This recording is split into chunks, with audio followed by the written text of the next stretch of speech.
You can't say that I don't warn you guys anymore because that was as clear a warning as you're ever going to get. Hello, good evening, and welcome to the Forza Italian Football podcast.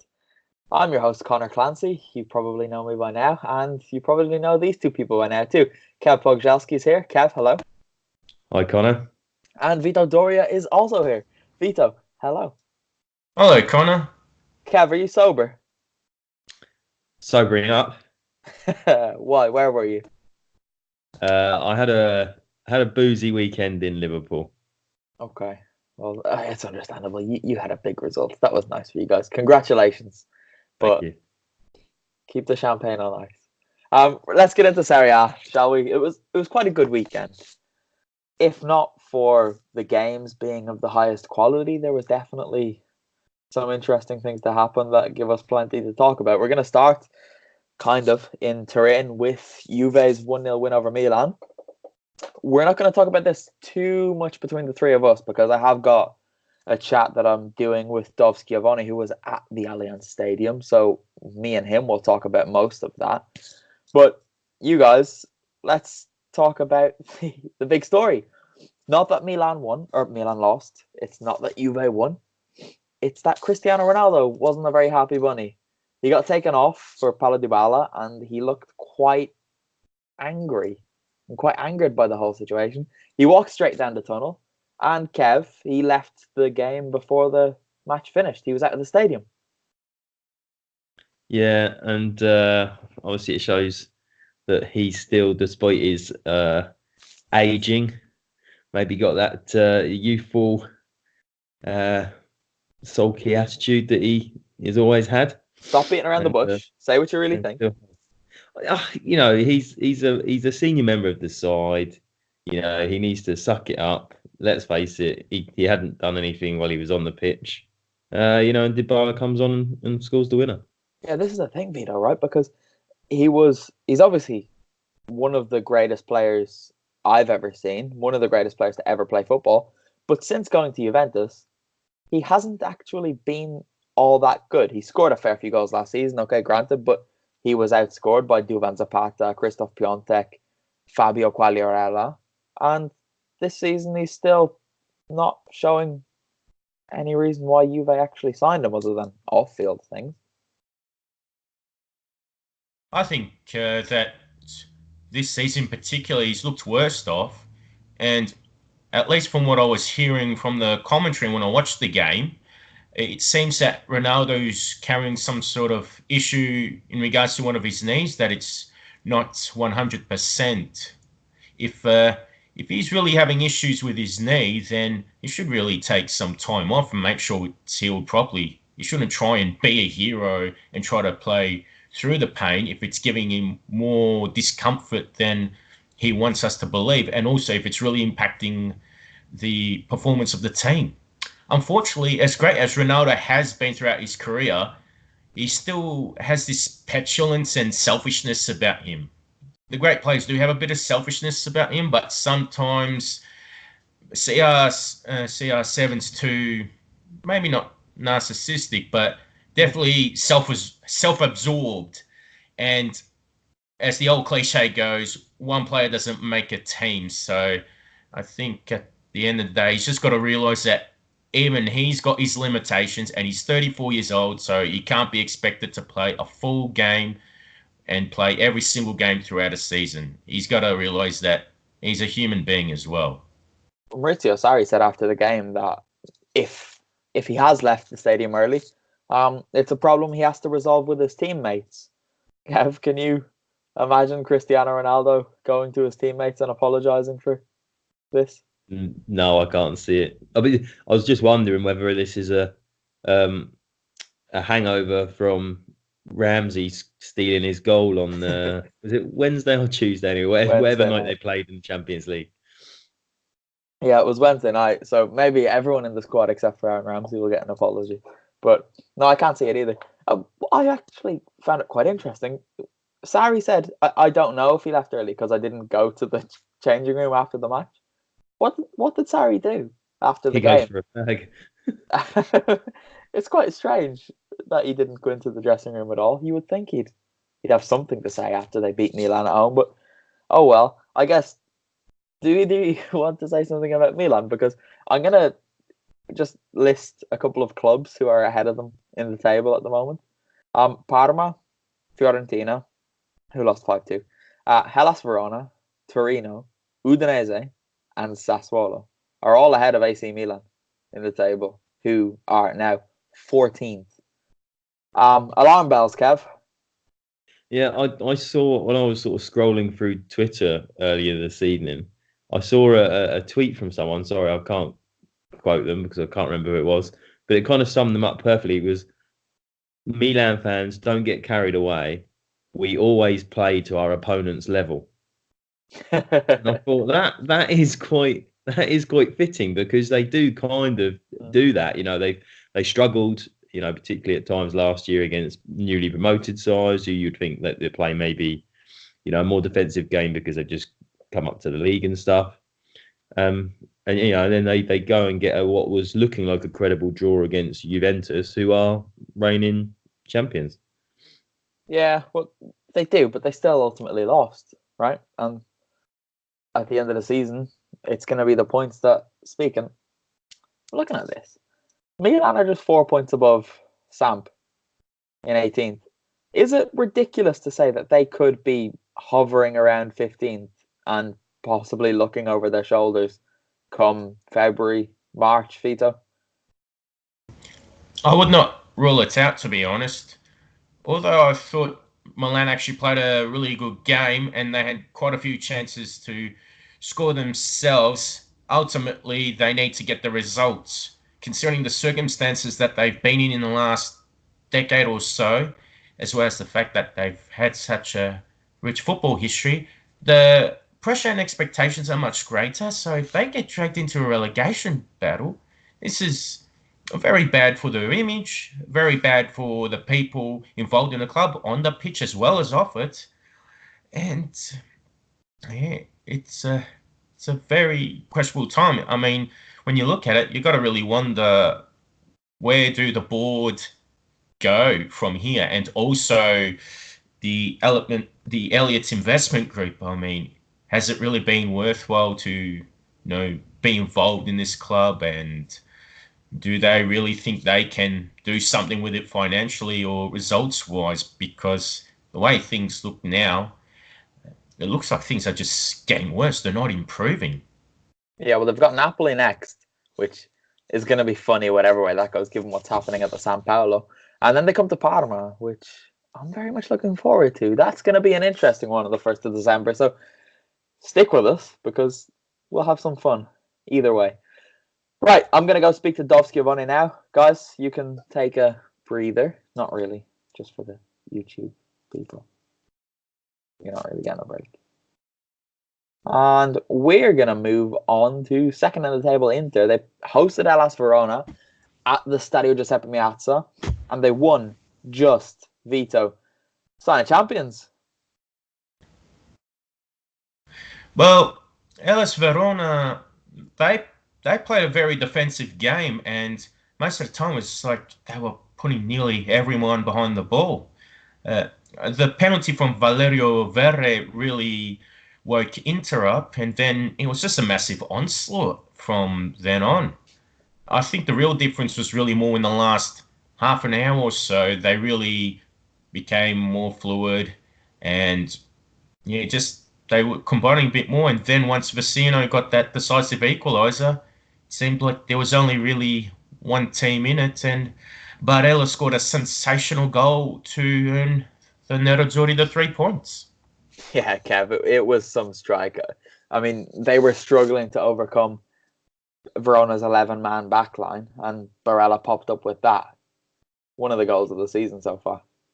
Yeah, absolutely. When I saw somebody summarise it, they said it broke the net. So I was kind of expecting it to be a more sort of arrow-like drive, but there was plenty of whip on it as well. It was a wonderful strike to sort of bend it outside and back inside the post into the top corner.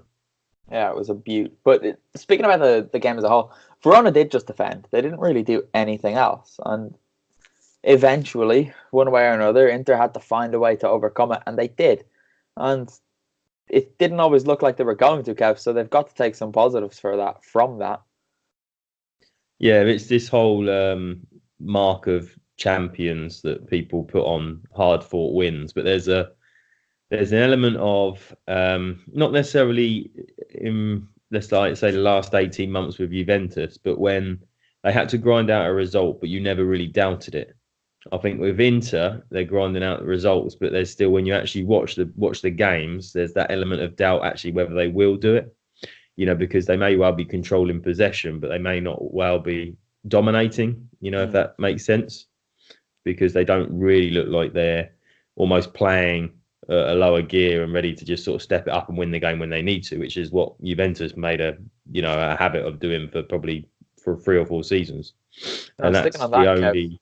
Something that good teams do is share goals around. And you look at the goal scorers here, it was substitute Matthias Vecino and then Nicolo Barella getting on the scorer sheet. So even when Lautaro and Lukaku aren't scoring, they've got people who can pop up. Yeah, and that's good also that contribution is coming from the bench as well, because it gives some indication that there's some depth there and the players are able to come in and not as we spoke about Ronaldo, maybe be put out, that they're not on the pitch and they're willing to make that contribution. Valentino Lazaro, Vito, we spoke about him last week after his appearance and good performance on Bologna, started again and he played very, very well again. He's looking like he really has a place under Antonio Conte. Now it seems that way. It's good that he's got the confidence to make the runs that he does, and he does it. Well, Verona didn't test him defensively, so in that aspect, I don't think he had to worry too much about being exposed. So he could focus on attacking. He was dangerous on that right flank, and he was the one that provided the cross for Vecino to equalise. So I think that's good for him to have provided an assist and to contribute offensively like he has. Not only that, I think with the way that he's played in the last 2 games, that's forced Antonio Candreva to play on the left side when he comes on. And Candreva, being one of Conte's lieutenants, I think he's just happy to, do the job that's required of him if he's got to play on the left side bit. And I think if Candreva's also doing well on the left, then that must mean Lazaro, as good as he's playing, he can have that additional security regarding his spot in the first 11. Looking at Hellas Verona, Kev, you've got to give them some credit, right? Because they often make headlines for the wrong reasons, because they've quite a sizable group of idiots in their curva. But they're 10th in Serie A, and Ivan Juric has actually done quite a good job there. Yeah, I didn't give Verona or any of the promoted sides really much chance this year. I thought they would be filling the bottom 4 or 5 places. And I know you say obviously they defended a lot this weekend against Inter, but when they were playing Brescia last week, which got headlines for all the wrong reasons, they actually went out to attack them. And I know it's another promoted side, but when they face somebody of, if we call it, similar quality, they have been a little bit more expansive than you probably expect a promoted side to be. Yeah, they've got Fiorentina, Roma and Atalanta coming up, so it's going to be a big November for them. But the way they defend, you could see them taking some points there, and I do think we have to kind of take our hats off to how they've performed, because so many times in recent seasons you see these promoted sides come up and do absolutely nothing and be relegated by Christmas, but this year they're all having a bit of a fight, which is quite good to see. Right, Lazio 4, Lecce 2. Ciro Immobile again. What more can we say, Kev? Wow. It's just crazy. It was a penalty, right? We'll say that, but he still scored, and his run of form is continuing, and he's been so good this season that I don't know. Should we be talking about him as Italy's first choice striker, given that he's tried it so often and it's never worked, but he's never been in this good form? It's a similar argument to Ciro Immobile, though. Well, that's who I'm talking about. Oh, sorry. I was sitting here thinking about Andrea Bellotti. I told you it's been a booze-filled weekend.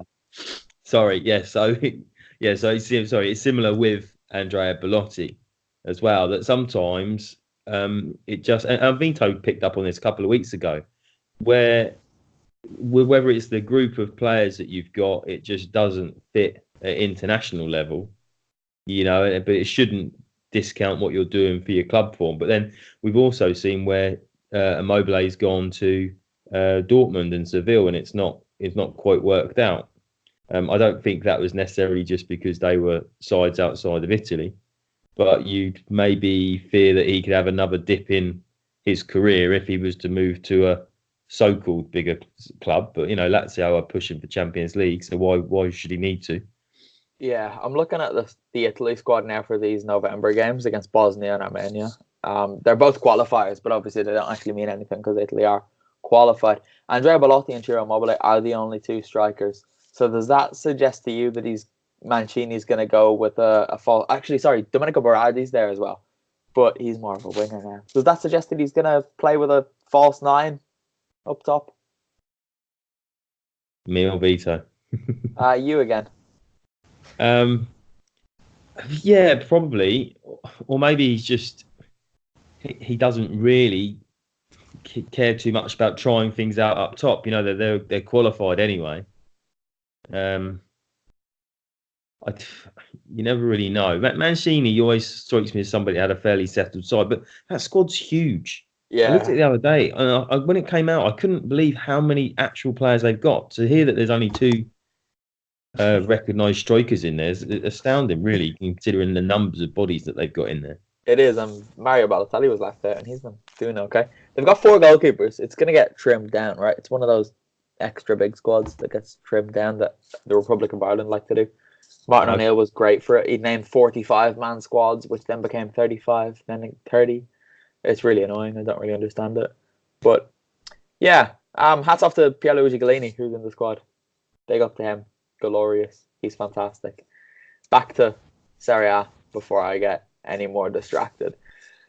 Another player who's in really good form, Vito, someone you know, it's Joaquin Correa. He scored again for Lazio. He scored twice today.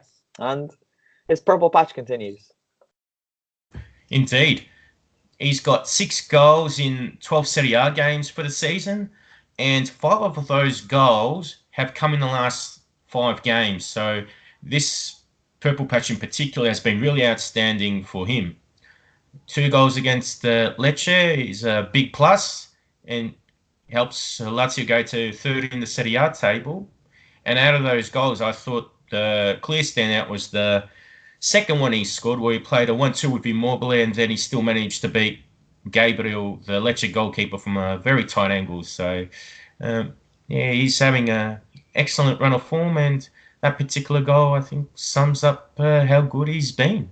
Yeah, it was actually a great weekend for the Lazio fans. I was with Alistair McKenzie here in Parma on Saturday. He was up for the rugby, and we went out for some torta frita, some ham. We ate outdoors. It was a beautiful day, and then the following day, Roma came up to Parma and left defeated. So Lazio are happy. Parma have delivered them a very good weekend because Parma did beat Roma 2-0, and Parma were excellent, Kev. They played Roma off the park. Roma had possession, and they had a couple of occasions where they went forward, but they never really created too many clear chances.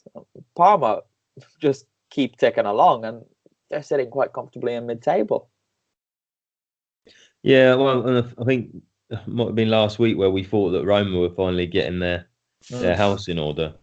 But certainly Parma may be a bit like Verona this season, whereas when they came up last year, they didn't just sort of sit and try and dig in and get enough points to keep themselves safe, and actually were a little bit more expansive in their play. And when you've got the likes of Gervinho, and I know he went off today, but they've got the quality there to attack and wow, and you've got Kulusevski, who's still wowing people. Oh, wow, Kev. Still wowing people. He's finding new ways to wow people. Oddly enough, Sky Sports and Talk Sports, Jim White was at the Tardini today. I don't really know why. He was here apparently to speak to Smalling, but I thought that was quite strange. He was sat beside me in the press box, and he just kept asking me about Kulusevski. because he was amazed by how good he was. I was speaking to someone at Parma as well just before the game. They said that there's a couple of big English clubs who are quite seriously watching him. Manchester United being one. Dejan, don't do it. You could do so much better. But he's going to be hard for them to keep in January. I know he's not technically owned by them, but someone could throw money at Atalanta and Atalanta would take it and they'd find a way to resolve that, I'm sure. But he's unbelievable. And again, he was creating chances, doing his usual thing up front and when in possession. But it blew me away how much ground he covered. Again, he was absolutely everywhere. Jim just kept laughing beside me because every time a Roma attack broke down, it was either Kulusevski dispossessing the Roma player or him picking up the loose ball that came from it. And then he just had the quality to go forward. He was fantastic. He forced a really good save out of Pau Lopez, actually, to keep it at 1-0 just before Cornelius scored the second. But moving on to Andreas Cornelius, he scored again. He got the second and he took his time to score. He had a couple of wild chances, 2 very poor misses in the final 10 minutes, which he could have been made pay for. But thankfully for his sake and Roma's, he wasn't. But they still have injury problems because Bruno Alves came back. He came off the bench to kind of settle things down at the back in the final few minutes. But Gervinho went off in the first half, Vito, and I know he frustrates, but he can be important to the way Parma play. When he does come on, or when he does play, actually, he does still offer a lot of pace, even at his age. So losing him could either be a big loss for them because he does offer that pace and he can chip in with a few goals and assists. And he also does bring some experience to that team. Where it might be a mixed blessing is that he is nonetheless a selfish player, perhaps far too selfish for Parma, and this might allow the other players to step up and also as a team help them to function more cohesively instead of just waiting for Gervinho to run into random areas and then give the ball away cheaply. You won't be surprised to learn he did it again tonight. There was a really good break where Parma broke and he had options to set up, I think it was Kulusevski or Cornelius on the penalty spot, and he decided to just run into Chris Smalling, who defended quite well. And then there was another one where he cut in off the left onto his weaker right foot from an improbable angle, and instead of setting up Kulusevski, he shot with his right foot, and obviously it went wildly wide because he's not very good with his right foot. He's not very good at shooting with his left most of the time, and he drives me mad. But you all know that. Chris Smalling, speaking of him, I got to speak to him in the mixed zone afterwards. I'm going to play a quick clip of that chat now, but if you want to read more of what he said to me, head over to ForzaItalianFootball.com and have a read of the quick few words he gave me.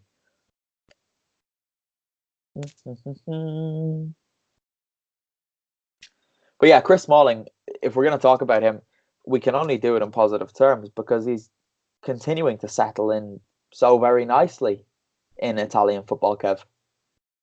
Yeah, we spoke about it last week. Did you get any idea of whether his Italian's picking up? It's funny you ask that because the very clip I've just included for our listeners discusses his Italian and his Italian lessons. He wouldn't give me any words in Italian. I tried, but he wasn't having it. But he says he's doing 3 lessons a week with the interpreter who actually attends the mixed zone to translate to the Italians. And he says it's coming along a lot quicker than he had expected it to. And he's hoping to, by Christmas, be able to do some sort of interview with people. So he said, I asked him to give a message to the Roma fans in Italian, and he kind of just nervously laughed while considering it, but said, no, we'll do that in a couple of months. But yeah, he's picking up terms, obviously, the football language, basically. He says he's able to use things now to speak to his teammates on the pitch and to communicate in the changing room. And obviously, he's got a lot of people there who speak English as well. You've got Fazio, Dzeko, Kolarov, who have all played in England. And then English speaking. It's a bit difficult because you yourself will know how much your Italian improves when you're doing day-to-day life, but the footballer doesn't really have that luxury because it's quite closed off. The amount of local grocery shoppings and things he can do without being hassled. Yeah, it did seem like he was going about that though. Just the way he spoke, he said he was speaking about his personal life, and he said that his family and his dogs and stuff are here, so he's happy and he feels like he is able to just go about daily life in a normalish way. He spoke about the area that he's living in. Has a lot of vegan restaurants because obviously he's plant-based, and yeah, it seemed like he was kind of pottering about the place. I'm not sure if he's out in the city center of Rome or where he's living, but I did get the impression that he's trying to immerse himself as much as he possibly can. So that's good. But credit to Chris Smalling. Came across as a really nice guy today, and he was nearly the reason for them being late going off on their bus because he literally wouldn't stop talking to us. And I had a couple of more questions that I wanted to ask him, and the press officer was kind of saying no, and Chris said, no, it's fine. I'll take the questions. So we like Chris Smalling now. Congratulations to him. From positive things to more negative things, there's a storm brewing a little bit further south in Naples. Vito, it's been a crazy week. Aurelio De Laurentiis ordered retiro for the squad, a 5-day retreat. I nearly said concentration there, as someone unfortunately tweeted on Twitter this week. But no, a 5-day retreat for the squad to get away from everyone after the Champions League game in midweek, and they basically broke orders. Ancelotti and all the players refused, and they all just went home. Napoli, not too pleased by it, decided to open legal action against their own players. Probably not the wisest of moves. And it's just not going too well there, Vito. Is Carlo's time there going to end prematurely? Seems that way. I've heard one story saying that ADL De Laurentiis has been talked out of sacking him because of the payout that Ancelotti could get if he did get sacked. But at the same time, I think Ancelotti himself needs to look at the situation, and compared to other teams he's coached in the past, they don't really stand up to those sides. He's coached some great players and some fantastic teams throughout his career, and I don't think he can really do too much with this Napoli team, to be honest. I think also that, just with some of the players too, there are probably a couple others that probably past their best, or they might be better off with a change of atmosphere. So, whether De Laurentiis decides to sack Ancelotti or keeps it until the end of the season, the way things are looking, it's looking rather bleak, because if they're disobeying these kind of orders, I don't think there can be much of a turnaround soon. I expect this to continuously go on and on. Kev, he is contracted until the end of the 2020 to 2021. That was difficult to say. Season. But could you see him walking out at the end of this campaign if nothing improves? Yeah, quite possibly. It's really unlike Ancelotti to not sort of toe the party line. I know he had some fallings out with Florentino Perez at Real Madrid, but he kept kept everything quiet until he'd almost left, and then sort of openly discussed some of the challenges he had working at Real Madrid. For him to sort of actively be and publicly be complaining, if we call it that, doesn't bode well. No, it doesn't, does it? But anyway, that's Napoli. On the pitch, it's not looking much better. They're 7th, Kevin. They look like they're really lacking ideas sometimes. And this is a side that we all kind of fell in love with only, a year and a half ago. We're playing amazing, creative, expansive football, and now it looks like they're lacking inspiration. Yeah, and I don't know whether these problems at the club, are going a bit deeper. We a couple of weeks ago now, where De Laurentiis came out and said about Mertens and somebody else could go, and you just wonder if there's a general ill feeling that there's a lack then of appetite to not necessarily perform, but it almost subconsciously you're a little bit off the pace because you're just unhappy in your working environment. Yeah, which is kind of understandable. I don't think that's something you could really hold against the players either, to be honest. But let's leave that there. Vito, Cagliari beat Fiorentina 5-2, and that's probably flattering on Fiorentina because Cagliari were 5-0 up. Not only were they 5-0 up, but Cagliari probably should have scored a few more goals on top of that as well. Raja Nainggolan easily had his best game for the club since returning. And even in general, Cagliari were much better organised as a team. They played at a higher intensity. They were pressing constantly. They looked so comfortable on the ball.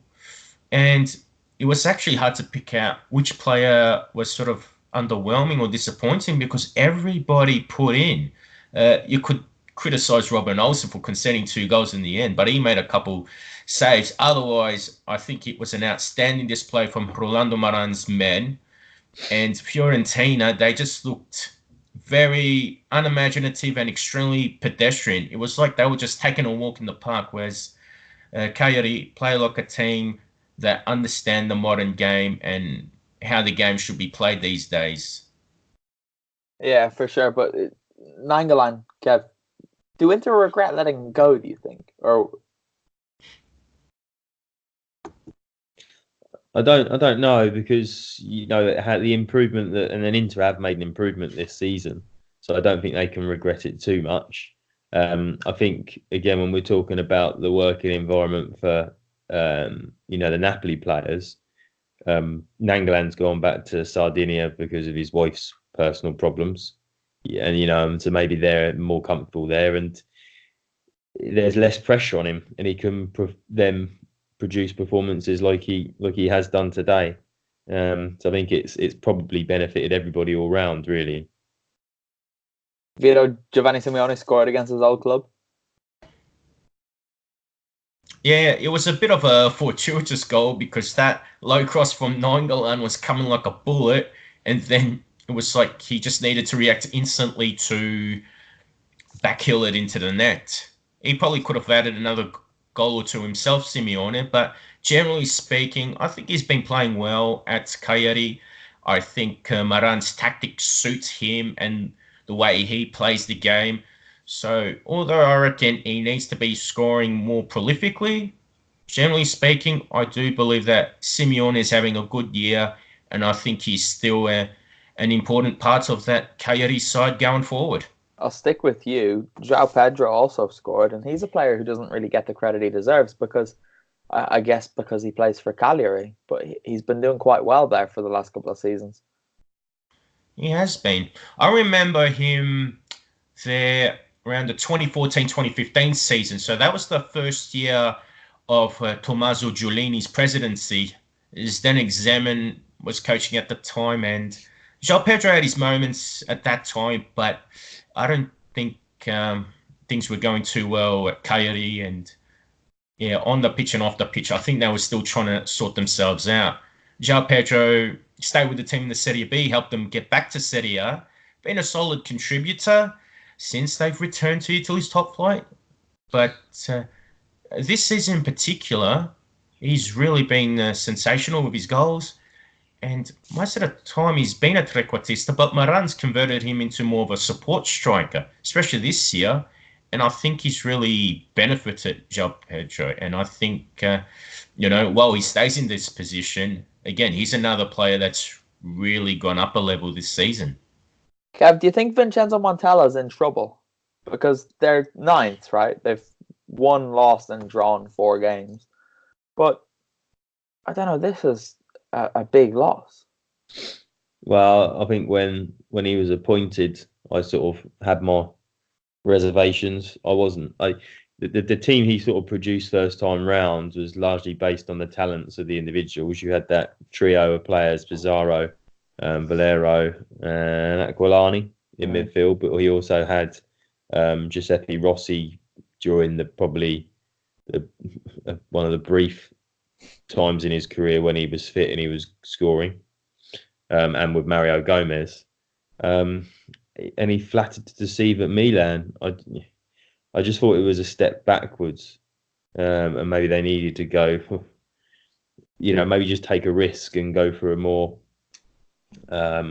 young, not necessarily young, but more inventive coach and try and get a style of football that would work for them and make them slightly more successful. Elsewhere, Torino went to Brescia and won 4-0, Vito. That's huge. I think it's a very important result for Torino, especially after they were winless in 6 matches. I had written a feature for Forza Italian Football about 5 coaches that could potentially face the sack, and Walter Mazzarri was one of them. This performance was something special, though, and this might buy him some time. They looked much better going forward instead of just parking the bus. And although it was Brescia, I think Mazzarri and his team deserve credit for the way they played. Bellotti scored 2 penalties, which set the foundations for the win. And Brescia did get Matteo sent off in the first half, so that did not help their cause. But towards the end, Alex Berenguer, he came on, and he scored 2 lovely goals to put the icing on the cake. So hopefully that's a turnaround for them. But at this stage, I think it should just be taken as a good performance on the day from the Granata. Yeah, well, Brescia are now bottom, Kevin. It seemed like they were starting life in Serie A okay, but they're by far the worst of the 3 promoted teams, and they're bottom of the table, even beneath Spal and Sampdoria. Wow.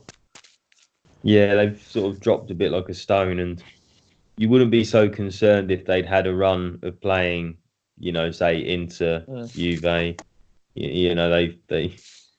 with all due respect, they've dropped points against Torino, who weren't there for a taking, but you thought they could have given them a more even game.